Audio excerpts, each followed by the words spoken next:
Chapter number 19. Calling it quits. I never wanted to be alone.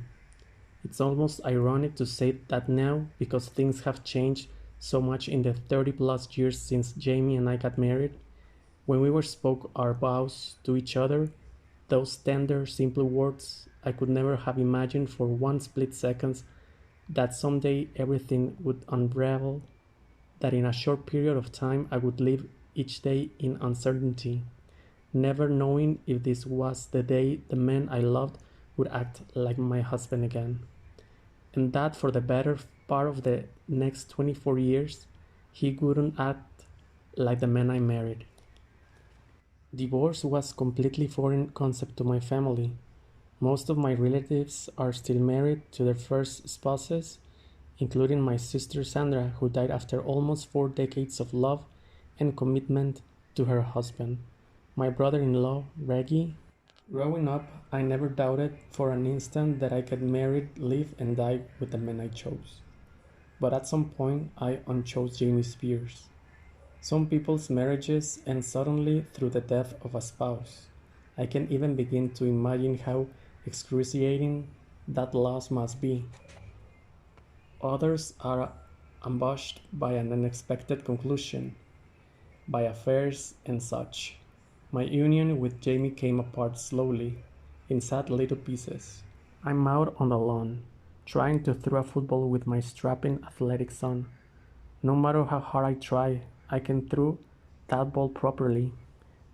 I know it, Brian knows it, and all the while we both wish his dad was there instead of me. Cruel words, flung in the heat of the moment, fueled by alcohol's evil energy. You're stupid, you're selfish. You graduated from college, but you don't even know how to get in out of the rain. And my reactions so often just as painful, more destructive words, pitched from me to him.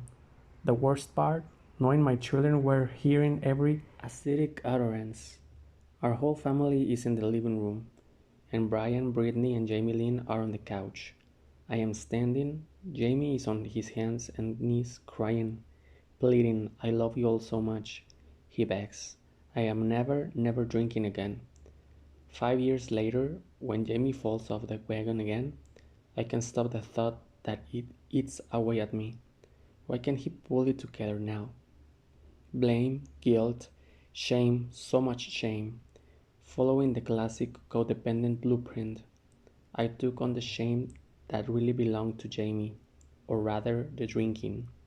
So much had transpired in the 24 years Jamie and I were married, so many highs and lows that kept me wondering what the next day would bring, endless disappointments that chipped away at my heart and spirit. I had to build a wall after wall to survive. The truth is, only so many pieces can break off before there is nothing left of you. Do you want to live like this? People always want to know if Britney's fame was the final tipping point that finished off our marriage. And the answer is obviously no. There were 1,000 sad little pieces, 1,000 tipping points. Yes, I traveled quite a bit with Britney, especially when she was in New York doing theater, and then when she was with the Mickey Mouse Club in Florida.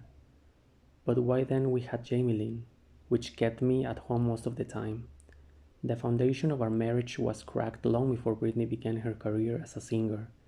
By the time she became successful, I had already made up my mind to divorce Jamie. In 2000, 18-year-old Britney sat me down. Mama, she said, do you want to live like this for the rest of your life? She meant, of course, did I want to live out my days with a husband who was barely present, never mind supportive or loving. As I said, children of alcoholics are made attuned to the truth of their parents' marriage than anyone else, including the husband and the wife. Britney knew that sometimes Jamie and I were golden, the sweetest, most loving, most connected couple there was. Only sometimes, though. She also knew that years and years of verbal abuse, abandonment, erratic behavior, and his simple not being there for me had taken their toll. Britney's words echoed the rising sense inside me that my marriage was over. When Jamie found out I was divorcing him, he was irate, of course. Words we were Words were said in the heat of anger. Yet there wasn't really much he could say. Jamie knew in his heart that this was a toll of his actions over the years.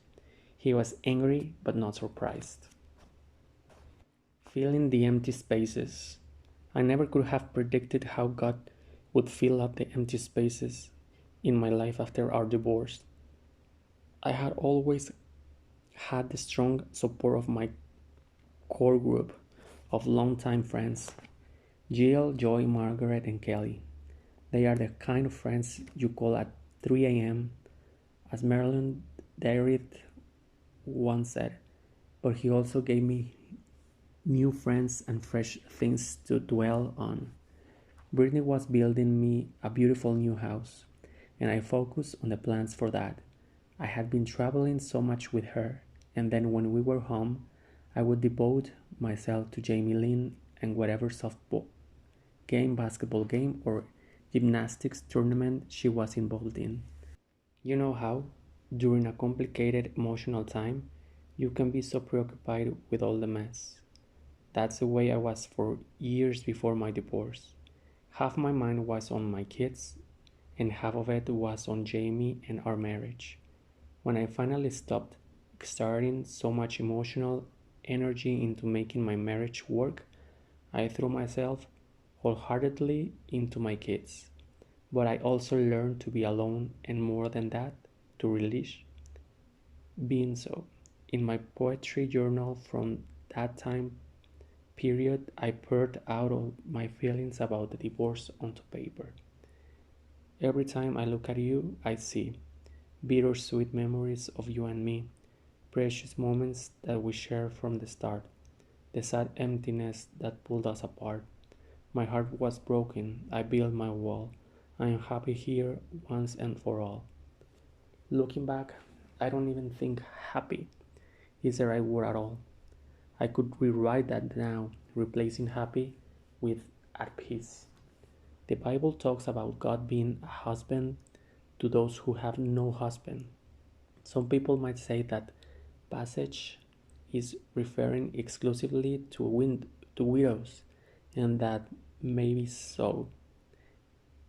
All I know is God was taking care of me in ways I could never have imagined, carrying me along when I was down and could not talk.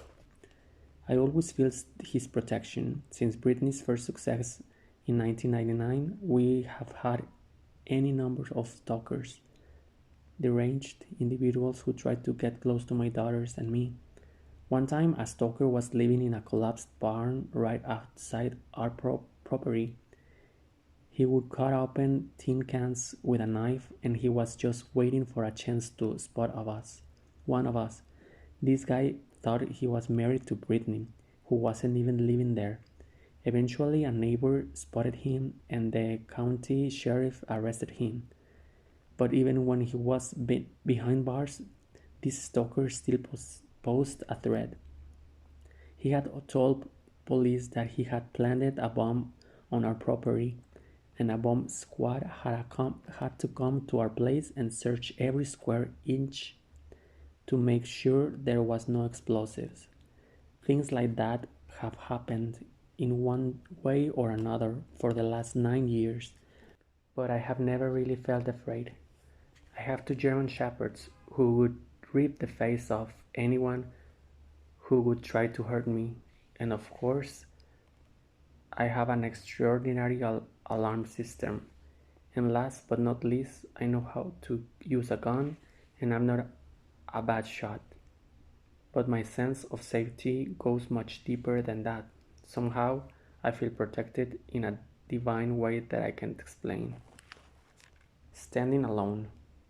Divorce literally means broken, detached, split, and separated. Each of those words probably jump off the page for those of you who have endured the alienation of someone you once promised to be with forever. Even when a divorce is the only option, there is grieving process for what could have and should have been.